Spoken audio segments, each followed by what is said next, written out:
자, 여기에 어렸을 때, 영적으로 어렸을 때를 말합니다. 내가 영적으로 어렸을 때 말하는 것이 어린아이 같고, 깨닫는 것이 어린아이와 같고, 생각하는 것이 어린아이와 같다가 장성한 사람, 영적으로 성숙한 사람이 되어서는 어린아이의 일, 그러니까 말을 하는 것도 어린아이 같았고, 깨닫는 것도 어린아이 같았고, 생각하는 것이 어린아이 같았던 그 일을 장성하고 이제 성숙한 다음에는 어린아이의 일을 버렸다 하는 겁니다. 자, 교회 안에 보면, 자, 지금까지 교회 안에 영적으로 갓난아이, 영적으로 어린아이, 영적으로 청년, 영적으로 장년, 장성한 사람. 그런데 한 종류가 더 있어요. 그 한 종류는 어떤 사람이냐 하면 아직도 교회를 다니지만 거듭나지 못한 육에 속한 사람. 얼마든지 있을 수 있습니다. 그러니까 교회 안에 있는 불신자주. 네. 그래서 교회 안에서 영적으로 전 성도가 성숙이 되어지면 교회는 정말 목장 모임도 아름답고 기간 모임도 아름답고 불협화음이 무슨 불협화음이 나겠어요. 불협화음도 일어나지 않고 가정도 아름답고 다 아름다울 거예요. 그런데 교회 안에 아직도 거듭나지 못한 자도 있고, 이제 영적으로 그러니까 영적 갓난아이도 있고 영적 어린아이도 있다는 거죠. 그러니까 교회가 성숙하면 나만 사는 게 아닙니다. 내 주변이 다 살아납니다. 예, 정말 한 사람이 제대로만 성숙하면 그 주변의 사람들을 다 좋은 영향력을 입힐 수 있습니다. 그런데 내가 영적으로 어린 아이이면 이것 또한 주변 사람들에게 영향을 입히는 거예요. 네. 그러니까 영적 성숙이라는 게 우리가 새벽 기도를 한다, 철야를 한다, 헌금을 많이 드린다, 이런 것이 기준이 아니에요. 그러니까 우리가 영적 성숙의 잣대는 뭐냐 하면, 영적 성숙의 잣대는 관계를 얼마나 잘 하느냐 이거예요. 할렐루야. 그러니까 영적 성숙은 무엇으로 나타나느냐? 관계로 나타납니다. 그러니까 하나님과의 영적인 성숙이 그 눈으로 보이는 것, 그러니까 하나님 앞에 영적 성숙은 내가 얼마나 깊이 있는 기도를 하느냐, 내가 얼마나 성경을 깊이 보느냐, 얼마나 하나님과의 친밀감 속에 살아내느냐, 이게 영적 성숙으로 보이지만 이거는 하나님과 나와의 관계이기 때문에 겉으로 안 드러나요. 그러니까 겉으로 드러나는 것은 사람과의 관계를 통해서 드러납니다. 그러니까 저 사람이 영적으로 성숙했네 하는 것은 그냥 단순히 겉으로 드러나는 기도를 많이 한다더라, 뭐 성경을 많이 읽는다더라, 이게 아니라는 거예요. 사람과의 관계를 통해서 저 사람의 영적 성숙을 볼 수 있다는 겁니다. 내가 하나님으로부터 하나님께 부음받았던 이 은혜를 다른 사람에게 흘려보내는 거죠. 그래서 내게 있는 은혜를 다른 사람에게 보내면서 선한 영향력을 입힐 수 있는 사람, 이 사람이 영적으로 성숙한 사람입니다. 그러니까 교회 안에서 일을 많이 한다, 교회 안에서 뭐 직분을 가지고 있다, 교회 안에서 무슨 뭐 권사다, 장로다, 이 직분과도 상관이 없는 거예요. 사실은 내가 교회 안에서 어떤 은사를 가지고 있다. 여러분, 이 고린도 교회가 얼마나 은사가 많았는데요. 고린도전서 12장, 고린도전서 14장은 이 고린도 교회가 안고 있었던 이 은사 문제 때문에 은사는 어마어마하게 나타났지만 영적으로는 아직도 어린아이인 거예요. 그러니까 저 사람이 뭐 방언을 랄랄라 한다더라, 저 사람이 영적으로 성숙했나? 천만에요. 아니라는 거예요. 아무리 방언을 해도, 아무리 예언을 해도, 아무리 통변을 해도 영적 성숙과는 상관이 없을 수 있다는 거예요. 영적 성숙은 반드시 사람과의 관계를 통해서 드러난다는 겁니다. 할렐루야. 자, 고린도 전서. 자, 우리가 옛날에 아버님 전상서, 편지라는 말이죠. 아버님 앞에 올려드리는 편지라는 말이죠. 그죠? 고린도 전서는 고린도 교회에 보낸 첫 번째 편지라는 말이에요. 고린도 후서는 두 번째 보낸 편지라는 말이에요. 그러니까 이게 편지입니다. 그러니까 여러분이 편지를 쓸 때 1장 1절, 2절, 3절, 2장 1절, 2절, 3절 우리가 편지 보낼 때 그렇게 합니까? 그렇지 않습니다. 그냥 처음부터 그냥 쭉 서 내려가는 거예요. 그러나 후대에 장과 절이 이것이 확정된 건 한 1000년 정도 돼요. 1000년 전에 이게 확정을 했어요. 이제 후대의 사람들이 읽기에 편하고 구별하기에 편하게 해서 장을 만든 것이고 절을 만든 거예요. 그런데 우리가 성경 통독을 또 우리가 맥잡기를 통해서 쭉 보면 이게 어떨 때는 장을 왜 이렇게 나눴지? 그런 부분이 많이 있습니다. 네, 그러니까 우리는 사실은 이 장과 절에 너무 구애받으면 안 된다는 거예요. 그래서 고린도전서 2장 14절을 가봅니다. 14절에 가보면 육에 속한 사람은, 자, 이 육에 속한 사람은 누구냐니까 불신자예요. 불신자. 교회 안에 불신자가 있다는 거예요. 아멘 합시다. 육에 속한 사람은 하나님의 성령의 일을 받지 아니하나니 이는 그것들이 그에게 교회 안에서 성령 받고 방언하고 말이죠, 철야하고 새벽기도하고 이런 것을 교회 안에 있는 불신자는 저거 어리석은 인간들 이렇게 생각한다는 거예요. 또한 그는 그것들을 알 수도 없는 거죠. 성령의 일을 알 수도 없는 거죠. 그것은 영적으로라야 분별할 수 있는 거라는 거예요. 신령한 자는, 자, 이 신령한 자는 영적으로 장성한 자예요. 신령한 자는 모든 것을 판단하나 자기는 아무에게도 판단을 받지 아니하느니라 하면서 2장이 쭉 가면서 3장으로 이게 연결이 돼 있다 이 말이에요. 자, 3장 1절 가봅니다. 3장 1절에는 형제들아, 내가 교회 안에 신령한 자들, 영적으로 장성한 자들, 성숙한 자들을 대함과 같이 너희에게 말할 수가 없어서 육신에 속한 자, 그러니까 교회 안에 신령한 자도 있지만 육신에 속한 자가 있다는 거예요. 교회 안에 불신자도 있고 육신에 속한 자, 이 육신에 속한 자는 곧 설명해 놨어요. 그리스도 안에서 어린아이, 그러니까 육신에 속한 자는 영적으로 어린아이라는 겁니다. 아멘. 할렐루야. 아멘. 그러니까 교회 안에, 자 봐봐요, 교회 안에 아직 불신자도 있고 그렇습니다. 그죠? 그 다음에 육신에 속한 자, 영적으로 어린아이도 있고 장성한 자도 있고. 할렐루야. 아멘. 자, 고린도전서는 이렇게 표현했지만 또 다른 데 가보면 영적 청년도 있다고 표현을 했어요. 자, 그래서 교회 안에는 영적 갓난아이, 영적 어린아이, 영적 청년, 영적 아비 이렇게 있습니다. 자, 그런데 교회 안에 대부분의 문제가 어디에서 발생하느냐 하면 이 영적 어린아이 단계에 있는 사람들에게서 모든 문제가 발생합니다. 그러니까 시간이 지나니까 교회 다니면서 5년이 되고 10년이 되니까 시간이 지나니까 영적으로 성숙은 되지 않았지만 그냥 직분을 주는 거예요. 그래서 전혀 영적으로 성숙하지 아니한 사람이 집사가 되고 한 기관의 기관장이 되고 권사가 되고 장로가 되니까 교회가 참 어려워지는 거죠. 여러분 한번 봐봐요. 어린 아이, 여러분 집에 갓난아이가 있다. 자, 우리 조미진 집사 집에 그 막내 아들 아이에게 이제 5살, 6살, 몇 살? 5살. 그 아이에게 절대로 칼 안 맡깁니다. 얘 칼 가지고 놀아라. 야, 이 칼 가지고 요리 좀 해볼래? 그러지 않습니다. 어떻게 아이에게 칼을 맡기겠어요? 그러지 않습니까? 그 칼 가지고 자기를 위협에 빠뜨릴 수도 있고 또 다른 사람에게 위협에 빠뜨릴 수도 있죠. 어린아이에게는 칼을 안 맡기죠. 그러니까 교회에서 영적으로 어린아이는 사실은 5년이 되든 10년이 되든 직분을 안 맡기게 되는 거예요. 그런데 어쩔 수 없이 맡기게 되는 거예요. 그러니까 교회 안에 무수한 잡음이, 시간은 오래 지나서 여러 가지 직분은 안고 있는데 영적으로 어린아이이니까 많은 잡음들이 나오는 거예요. 자, 고린도전서 3장 2절을 봅니다. 그래서 바울이 애끓는 지금 안타깝게 지금 부르짖고 있는 겁니다. 내가 너희를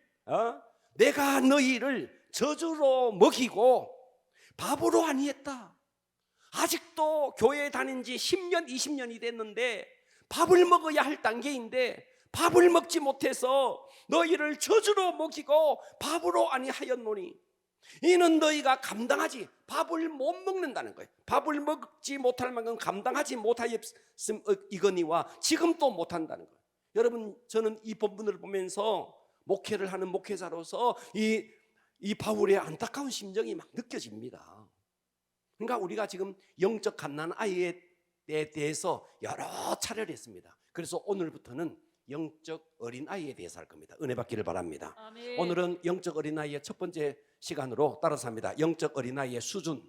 영적 어린아이의 수준. 자, 영적 어린아이의 수준이 어떤지, 영적 어린아이 수준, 이게 무엇으로 판가름 나는지, 여러분 딱지를 다 떼시고 내가 장로네, 권사네, 집사네, 한 기관을 맡은 기관장인의 딱지를 다 떼시고 하나님 앞에서 정말 벌거벗은 모습으로 오늘 자기의 모습을 발견할 수 있어야 됩니다. 그러면 성숙할 수 있습니다. 자기를 발견하지 못하면 성숙 없습니다. 자, 그래서 영적 어린아이의 수준, 첫 번째, 말이 어린아이 수준이라는 거예요. 하는 말이 어린아이 수준이라는 거예요. 뭐가 어린아이 수준이라고요? 말을 들어보면 아는 거예요. 말을 들어보면. 자, 고린도전서 오늘 본문 13장 11절 이렇게 말했어요. 내가 어렸을 때, 이게 영적으로 어린아이였을 때 말하는 것이 어린아이와 같고, 보고 계시죠? 말하는 것이 어린아이와 같대요. 자, 어린아이의 말은 어떠냐면요, 자, 어린아이는 감정을 숨기지 못합니다. 그래요? 예, 화가 나면 화가 나는 거 그냥 그대로 표현을 해버립니다. 그러니까 이것을 해야 될 말인지 하지 말아야 될 말인지 있는 대로, 기쁘면 기쁨의 표현, 슬프면 슬픔의 표현, 아무런 여과 없이 아이들이 말하는 거 보면 그대로 그냥 다 이야기해버립니다. 할렐루야.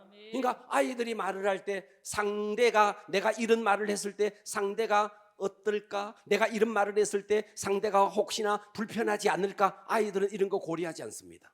그냥 자기 감정에 대단히 충실한 거죠. 그러니까 여러분들이 지금까지 말을 할 때에 상대를 배려하는지 내 감정이 우선인지, 교회를 10년을 다녀도 집사 딱지를 달아도 내가 말을 할 때 내 감정이 컨트롤되지 아니하고 그냥 입에서 마구마구 쏟아낸다. 화가 나면 이걸 어쩔 수 없이 이 화를 그대로 말을 해버린다. 영적으로 어린아이라는 거예요. 할렐루야. 그러니까 여러분들이 내가 하는 말에 필터링을 해야 됩니다. 여러분, 물도 그냥 수도 꼭지에 나오는 물을 그대로 마시지 않습니다. 정수기를 통해서 필터링을 해서 그리고 마십니다. 그러니까 우리는 하나님의 말씀 안에서 내가 해야 할 말인지, 내가 자제해야 할 말인지, 이것을 말씀 앞에서 필터링을 해내야 이게 영적 성숙으로 하는 거예요. 여러분, 내 속에서 기분이 나쁘고 내 속에서 화가 나는 것은 영적으로 어린아이나 영적으로 성숙한 사람이나 똑같아요. 영적으로 성숙한다고 해서 여러분 한 봐요. 어떤 사람이 돌멩이를 딱 던졌는데 돌멩이 머리에 맞았다. 아픈 거는 똑같아요. 그렇지만 여기에 대한 반응은 다 다르다는 거예요. 듣고 계시죠? 제가 전에 이런 이야기 한 적이 있어요. 어떤 사람이 너무나 바쁜 아침 출근길에 구두를 말이죠, 아주 광을 내서 딱 타고 갔는데 어떤 아가씨가 구두를 확 밟은 거예요. 한 신사가 말이지, 그때 대체적인 표현이 반응이 뭐냐니까 대체적인 표현이 뭐냐, 이 아침길에 아주 말이지 재수 없게 말이지 이럴 수 있거든요. 그런데 거기에 아주 말이죠 딱 생각하다가 이걸 필터링을 해놓은 한 신사가 있었잖아요. 아가씨, 한 번 더 밟으면 데이트 신청할 겁니다. 와, 멋지잖아요. 듣고 계십니까? 우리가 똑같은 말을, 똑같은 어떤 충격을 받았을 때 그 충격 앞에 내가 어떻게 말을 어떻게 반응하느냐 이 말이에요. 내가 하고 싶은 대로 하는지, 상대를 배려하는지. 참 어떤 사람 보면 나 솔직하게 말하는데 근데 내가 뒤끝은 없다 하면서 마구 쏟아내는데 상처 엄청 주는 거예요. 그래놓고는 뒤끝은 없다 그래요.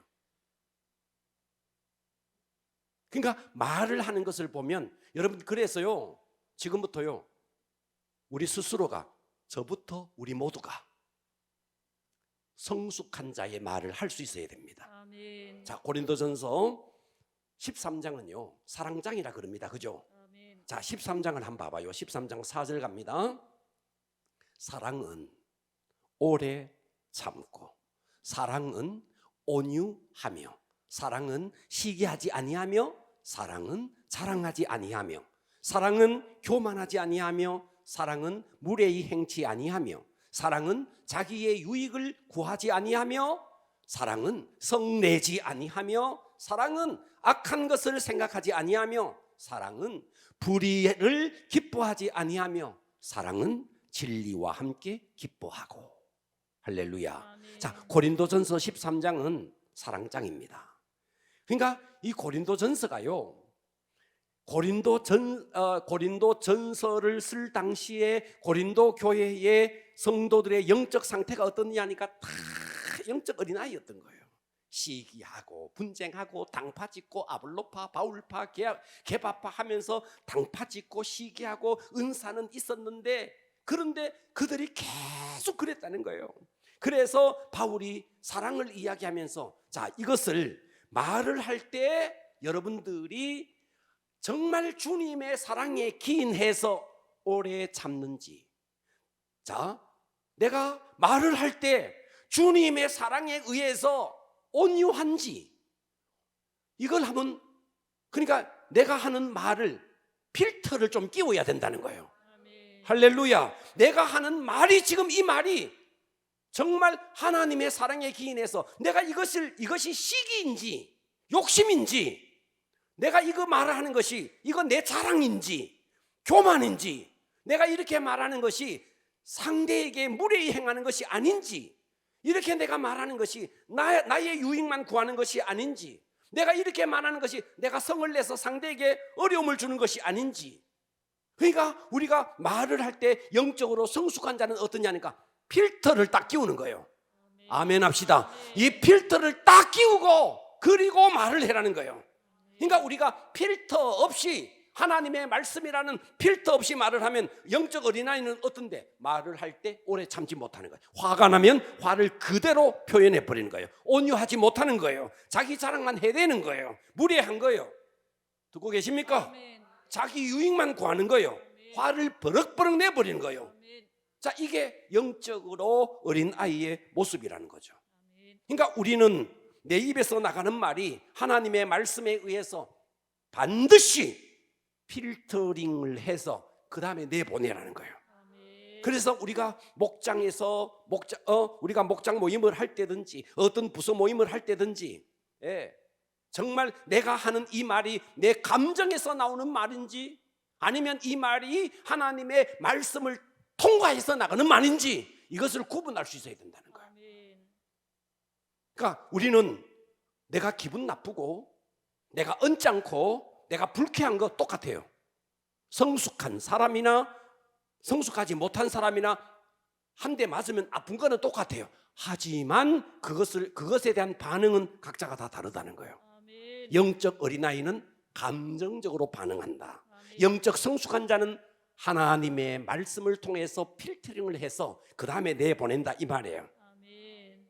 할렐루야. 아멘. 그러니까 여러분, 영적 어린아이는 보면 말을 할 때, 목장 모임을 할 때, 사람들을 만날 때 보면요, 은근슬쩍 해서 사람을 편을 가릅니다.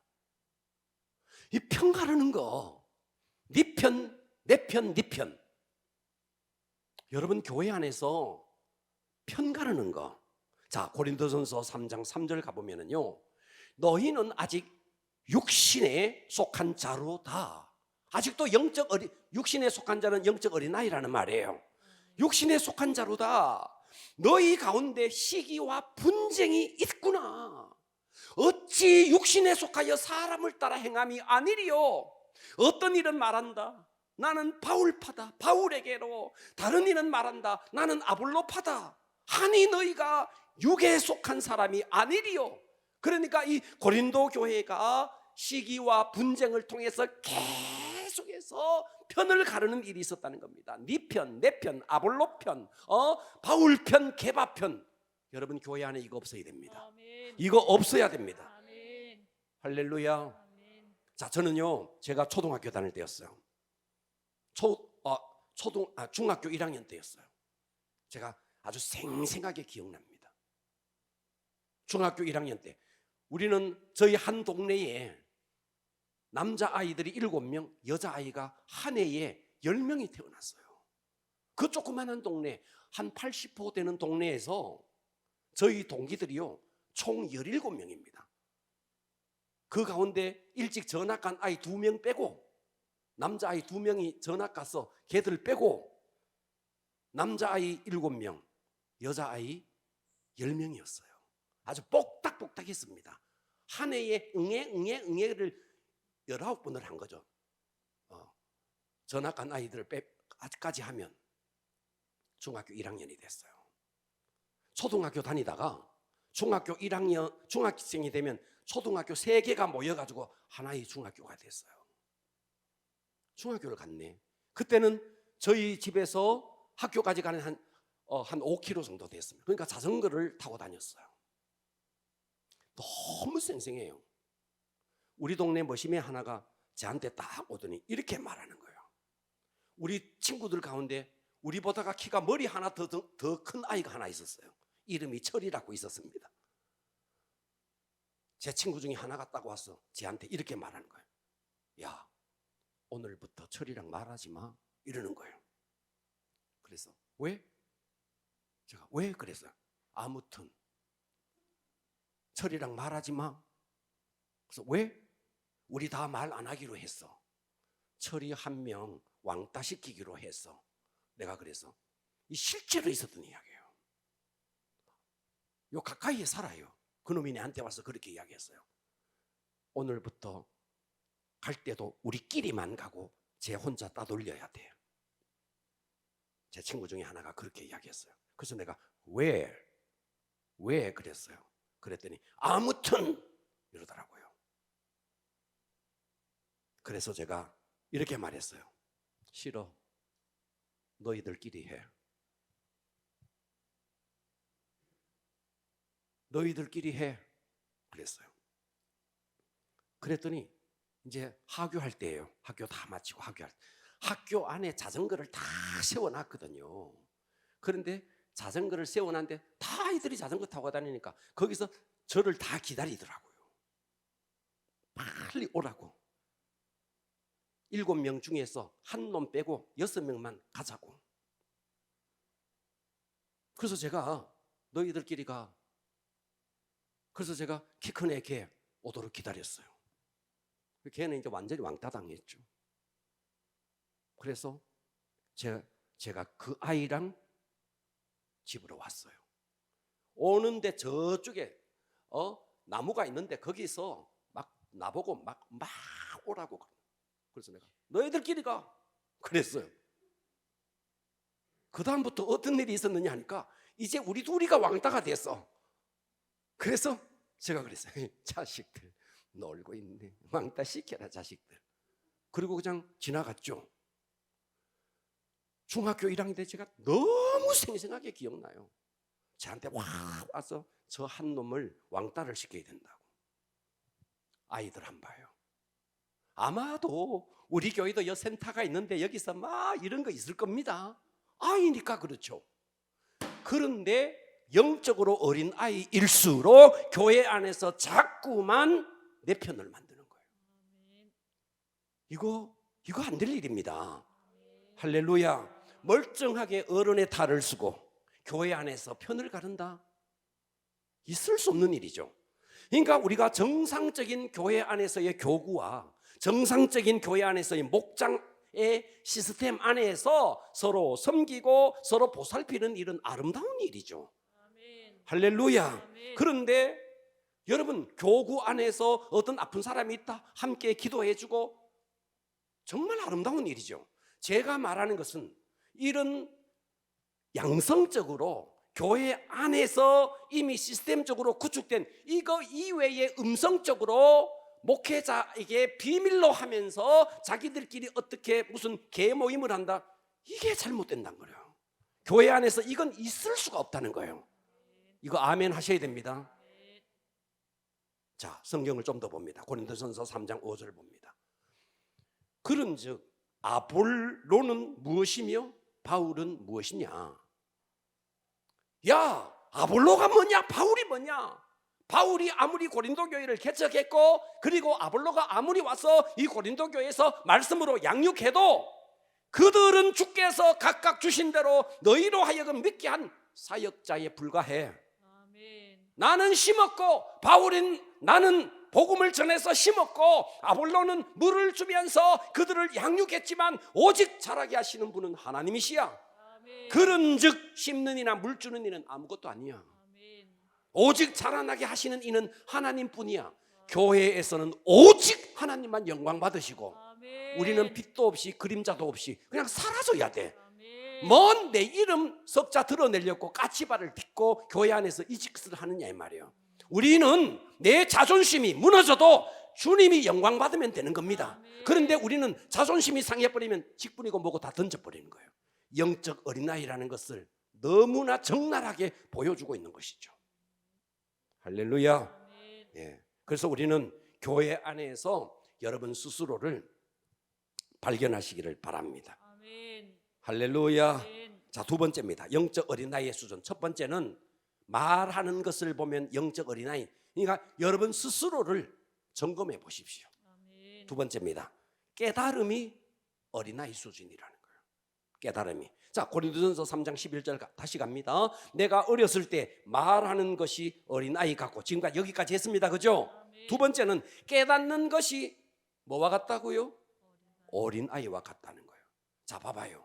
어린아이는 눈에 보이는 대로 그 눈에 보이는 그 이면의 것을 생각을 못합니다. 아멘. 자, 얼마 전에 제가 이런 뉴스를 들었어요.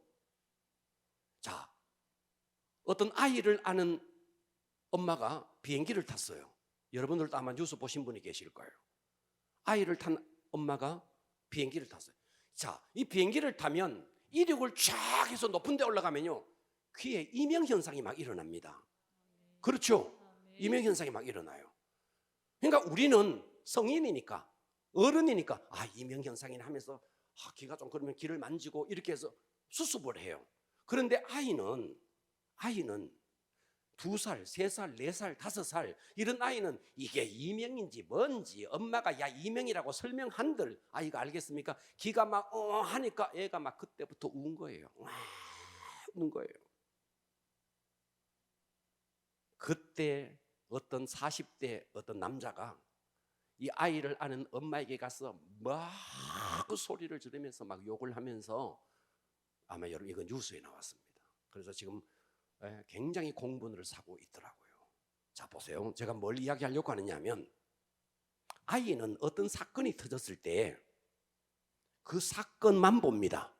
아멘. 사건 배후에 어떤 것을 깨닫지 못합니다. 아멘. 영적인 어린아이는 어떠냐니까, 내 삶에 어떤 사건이 터졌을 때 그 사건 앞에서 우왕좌왕 갈팡질팡하는 거예요. 아멘. 그 사건을 통해서 하나님이 내게 무슨 메시지를 주는지, 하나님께서 어떤 나에게 영적인 성숙을 주려는지 이것을 깨닫지 못하는 거예요. 아멘. 여러분, 고난은 변장된 축복입니다. 아멘. 하나님이 나에게 그냥 애매히 고난받게 하지는 않습니다. 아멘. 어떤 이 고난을 주실 때는 이 고난을 통해서 하나님이 뜻이 있다고요. 나에게 성숙을 주든지 뭔가 뜻이 있다고요. 깨닫게 하기 위해서 어떤 고난을 주시는데, 영적인 어린아이는 어떠냐니까, 그것을 깨닫는 것이 어린아이와 같다는 것은 사건 그 자체만을 해석하고 그냥 하나님 앞에 불평불만을 하는 거예요. 하나님, 어째서 내게 이렇습니까? 하나님, 어째서 내 사업이 이토록 어렵습니까? 하나님, 어째서 내게 이렇게 병들게 한단 말입니까? 하나님, 어째서? 이렇게 말하는 거죠. 우리는 어떻게 해야 되나? 영적인 성숙한 자는 하나님, 무슨 뜻이 있습니까? 제가 깨닫지 못하니 깨닫게 하여 주십시오. 이것을 통해서 하나님 나에게 주시고자 하는 하나님의 메시지가 무엇입니까? 이래야 된다는 거죠. 아멘. 할렐루야. 자, 고린도전서 14장 20절 가봅니다. 형제들아, 지혜에는 어린아이가 되지 말고, 형제들아, 지혜에는 어린아이가 되지 말고, 그러니까 여러분 지혜에는요 좀 장성해야 된다는 거예요. 악에는 어린아이가 되라, 지혜에는 장성한 사람이 되라. 할렐루야. 아멘. 여러분 사춘기 때 아이들 한 봐요. 여러분 집에 사춘기 아이가 있으면 참 사춘기 아이들은요 부모 심정을 몰라요. 자기밖에 몰라요. 자기밖에. 그래요 안 그래요? 아멘. 다 자기밖에 모르는 거예요. 예.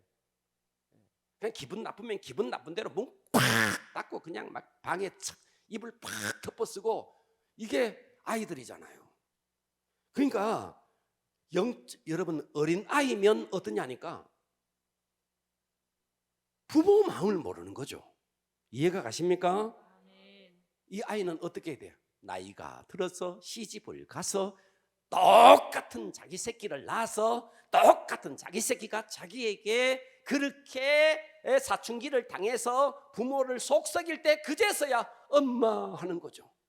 그제서야 우리 엄마 그때 참 애 먹었겠네. 그제서야 깨닫는 거죠. 그러니까 영적 어린아이는 깨닫는 것이 이게 어린아이와 같다 이 말씀이에요. 아멘. 할렐루야. 그러니까 우리가 살아가다 보면요 관계에 어려움이 옵니다. 사람과의 관계에 어려움이 온다고요. 할렐루야. 아멘. 그때 영적인 깨달음이 있는 사람은 지금 당장의 관계의 싸움에 이기기보다가, 자, 이 말이 참 중요합니다. 어떤 누구와의 관계에 어려움이 있어요.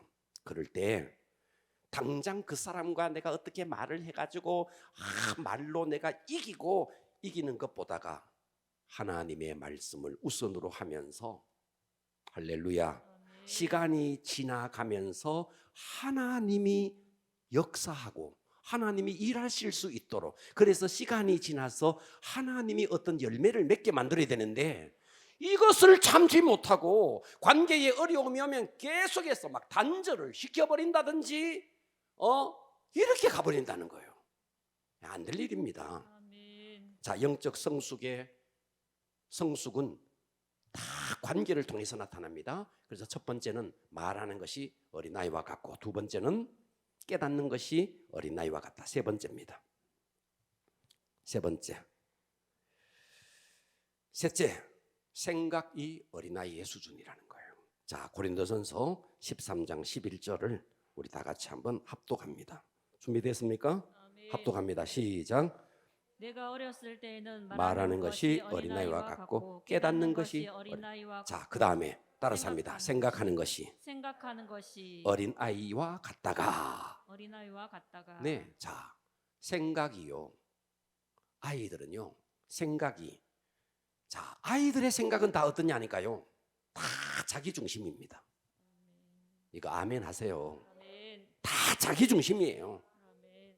자, 쉽게 예를 들어 볼게요. 서균이가 있다. 서균이는요 이렇게 생각합니다. 쟤는 아빠가 돈 버는 게요 자기를 위해서 돈 버는 줄 알아요. 드럼쳐가지고 돈 버는 게 다 자기 위해서 버는 줄 알아요.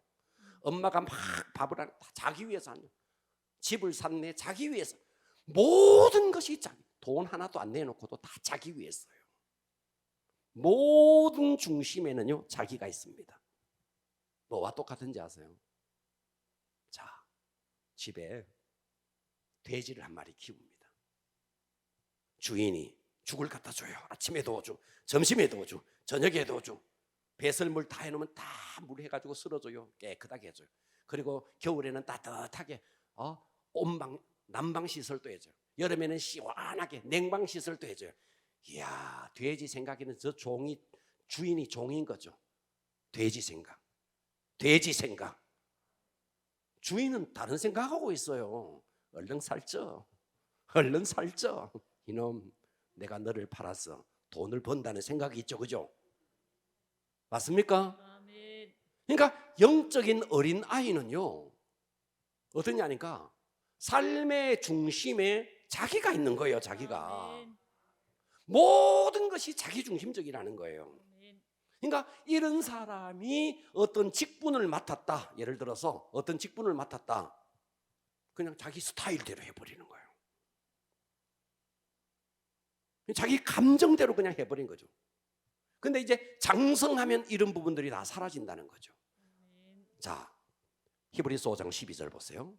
때가 오래되었으므로. 이 말은요, 너 예수 믿은 지가 오래됐으므로 이 말이에요. 아멘. 때가 오래되었으므로 너희가 마땅히 선생이 되었을 터인데 너희가 다시 하나님의 말씀의 초보에 대하여 누구에게 가르침을 받아야 할 처지니 단단한 음식은 못 먹고 젖이나 먹어야 할 자가 되었도다. 자, 영적으로 어린 아이는 장성하지 못한 자는 젖을 먹는다는 거죠. 자, 젖을 먹는다는 말은 이런 뜻입니다. 내가 듣고 싶은 말씀만 먹는다는 거예요. 이해가 되시죠? 내 취향에 맞는 말씀만 먹는다는 거예요. 그러나 여기에 그 다음에 단단한 음식이 나오네요. 단단한 음식은 뭔데? 내가 들어야 할 말씀이라는 거예요. 이해가 되시죠? 제가 이 이야기를 여러 번 전에도 했던 것 같아요. 우리는 내가 듣고 싶은 말씀이 아니고 들어야 할 말씀을 들어야 됩니다. 그런데 바울은요, 아직도 젖이나 먹어야 할 자라는 거예요. 때가 오래돼서 예수 믿은 지가 오래됐는데도 아직도 말씀의 초보에 대해서 아직도 가르침을 받아야 할 처지다. 단단한 음식은 못 먹고 젖이나 먹어야 할 처지가 되었다, 이 말이에요. 그러니까 이런 사람은 어떠냐니까요, 신앙생활의 중심이 하나님이 아닙니다. 자기가 중심이에요. 헌금도 해요. 헌금 왜 하는데? 복 받으려고. 봉사해요. 봉사 왜 하는데? 복 받으려고. 그렇다는 거예요. 헌신해요. 왜 하는데? 복 받으려고. 여러분, 어떤 기도원에 갔는데 제가 직접 본 겁니다. 성경책의 표지에 스티커를 탁 붙여놨어요. 그 스티커의 내용이 뭐냐 하면, 기도를 심으면 능력을 받고 물질을 심으면 축복을 받고 주의 종을 섬기면 형통합니다. 맞는 말 같죠?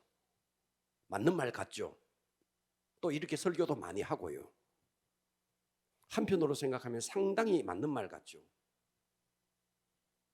기도하면 능력받고 물질에 축복받으려면 헌금하고 형통하려면 주의 종 섬기죠. 근데 이 말을 좀 뜯어서 보면은요, 이 말의 중심에는요, 나가 있는 거예요. 하나님이 없어요. 나가 중심인 거예요. 여러분, 현대 기독교 철학자 가운데서 정말 대단히 중요한 한 말을 한 철학자가 있습니다. 이분은 이런 말을 했어요. 기독교의 최고의 적은 공산주의가 아니다. 기독교의 최고의 적은 실용주의다. 공산주의가 아니고 실용주의다.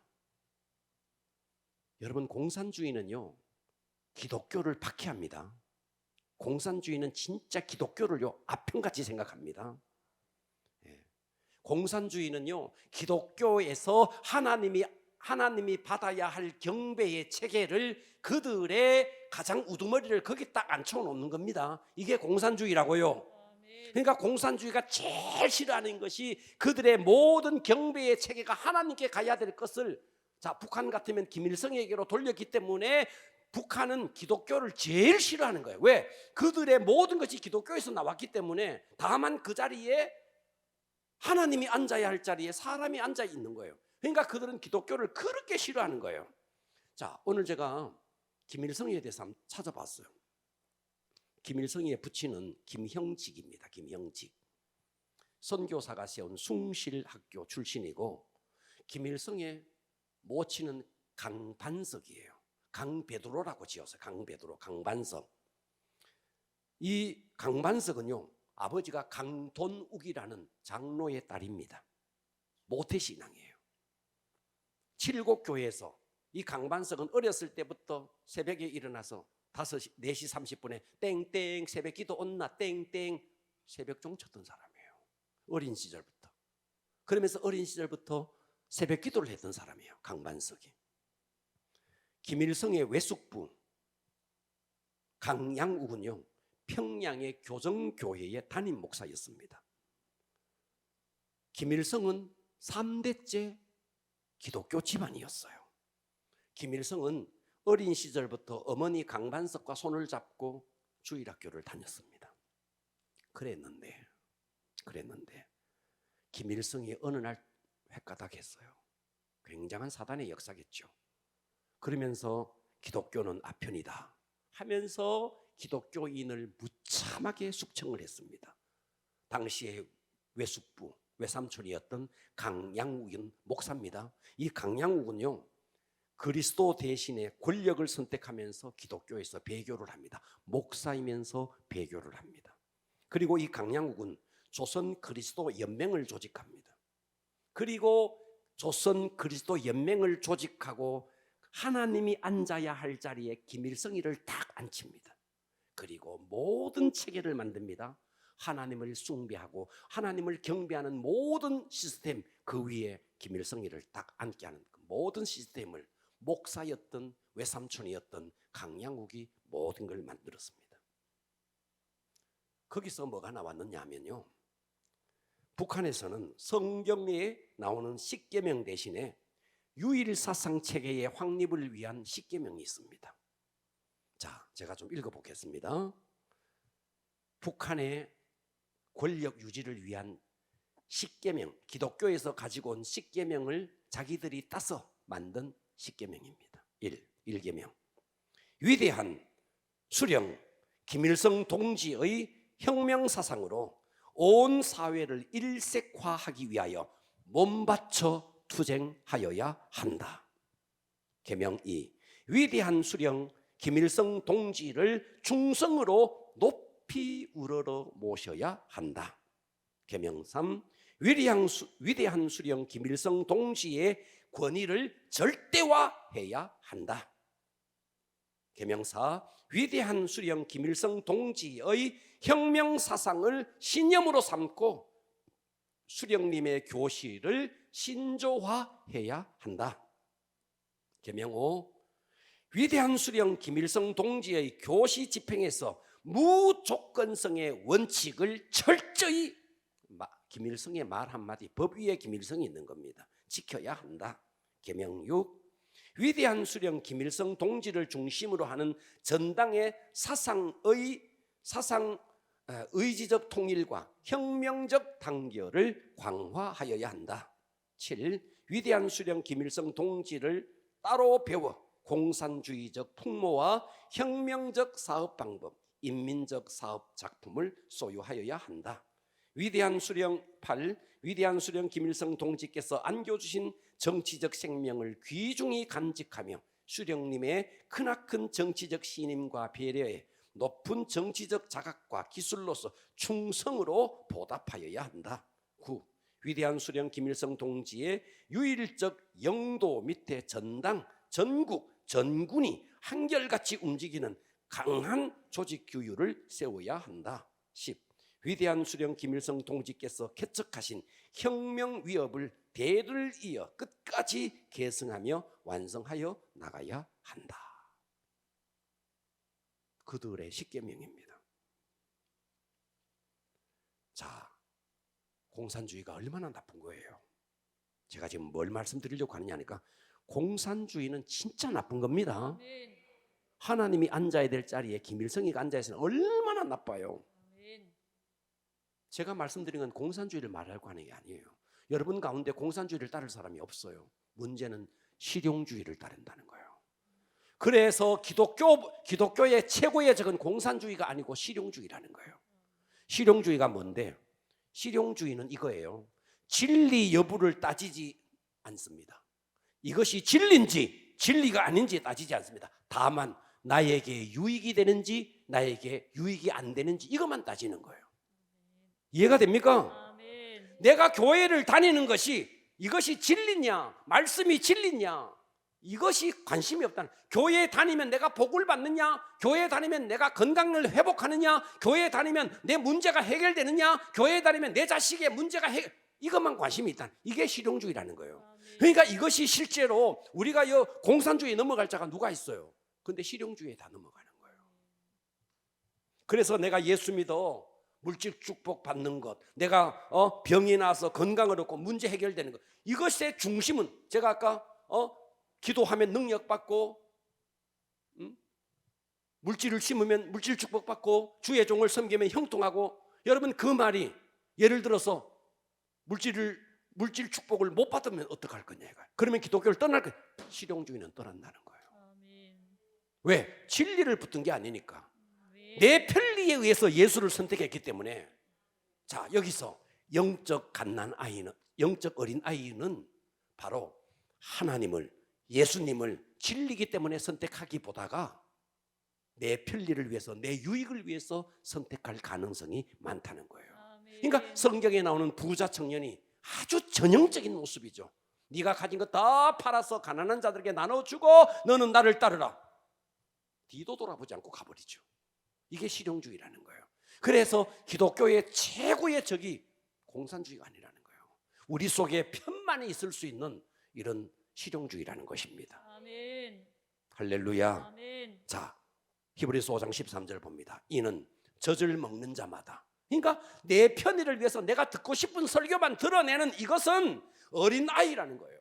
그러니까 이런 사람은 의의 말씀을 경험하지 못한 자요. 의의 말씀이 뭔데?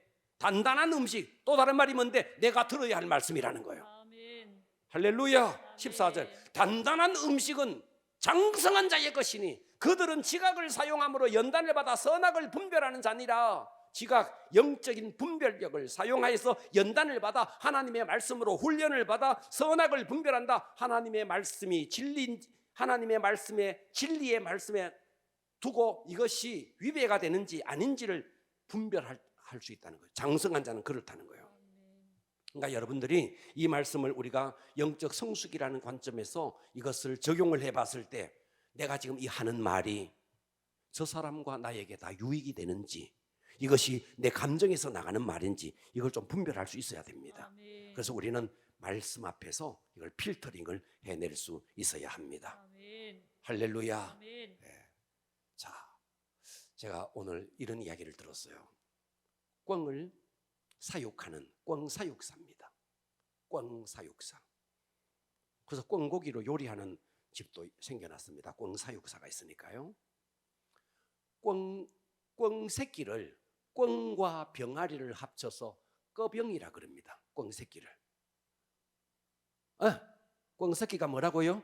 거병이. 꺼병이라고요.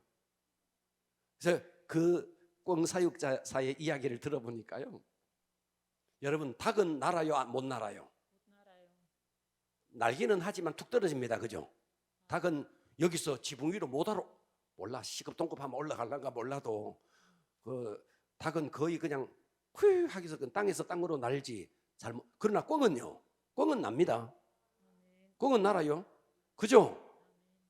그런데 이 꿩 사육사가요, 야, 꺼벙이 때 조그만할 때 새끼를 딱 이제 까면 이제 요놈들이 커버리면 호록 다 날아가 버리니까, 그래서 막 위에 그 그물도 치고 이랬는데 이 꿩 사육사가 지혜를 하나 발견을 한 거예요. 그 지혜가 뭐냐 하니까 꼬병이 때, 조그만한 꼬병이 때 꿩 머리 위에 모자를 하나 딱 씌워 놓은 거예요. 모자를 딱 씌워 놓으니까 하늘을 못 보는 거예요. 계속 땅만 쳐다보는 거예요. 땅만. 그러니까 하늘이 있는 줄을 몰라. 꼬병이는 꿩이 돼도 몰라. 그래서 이게 다 큰 꿩이 됐는데도 병아리처럼 날지를 못하고 계속 이렇게 다니는 거예요. 사탄은요, 여러분에게 모자 하나 딱 씌워놓은 거 아십니까? 하늘을 못 보게, 천국을 못 보게 모자를 딱 씌워놓고 맨날 무엇을 먹을까, 무엇을 마실까, 무엇을 입을까, 이것만 위해서. 그러니까 예수를 믿어도 내 유익을 위해서, 예수를 믿어도 물질의 축복받기 위해서, 뭐 주의 종을 섬겨도 내 삶이 형통하기 위해서. 여러분, 그것은요, 섬기면 그냥 선물로 주어지는 것이지 그것은 우리의 목적이 아니라는 거예요. 아멘. 우리가 기독교를 선택하는 것은 내 유익이 없어도 진리이기 때문에. 아멘. 할렐루야. 그러나 영적인 어린아이는 영적으로 성숙해지면 여러분 순교도 할 수 있어야 되는 거 아닙니까? 그런데 영적인 어린아이는 모든 것의 중심이 자기라는 거예요. 자, 오늘 제가 세 가지를 말씀드렸습니다. 자, 영적인 어린아이는 첫째, 말하는 것이 다 감정에 의해서 나가는 거예요. 필터링이 돼야 됩니다. 아멘. 두 번째, 깨닫는 것. 내게 어떤 고난이 왔을 때 여러분, 고난 배후에 하나님의 뜻이 있습니다. 여러분이 지금 삶이 어렵다, 여러분 사업이 좀 어렵다, 여러분 좋으신 하나님이 그거 모르시겠습니까? 하나님이 눈 감고 있다가 그러겠습니까? 여러분 고난 배후에 하나님의 놀라운 복을 예비해 놓고 있습니다. 그러니까 그것을 액면 그대로 보지 마시고 그 이면의 것을 볼 수 있어야 된다. 그런데 영적 어린아이는 어때요? 깨닫는 것이 어린아이면 그냥 현실 그것만 보고 안달복달 한다는 거죠. 세 번째, 영적 어린아이는 생각이 다 자기 중심이라는 거예요. 아멘. 신앙의 중심에 자기가 있다는 거예요. 할렐루야. 아멘. 우리는 천국을 침노하는 자가 되어야 됩니다. 아멘. 할렐루야. 아멘. 오늘 말씀 여기까지 합니다. 기도하겠습니다.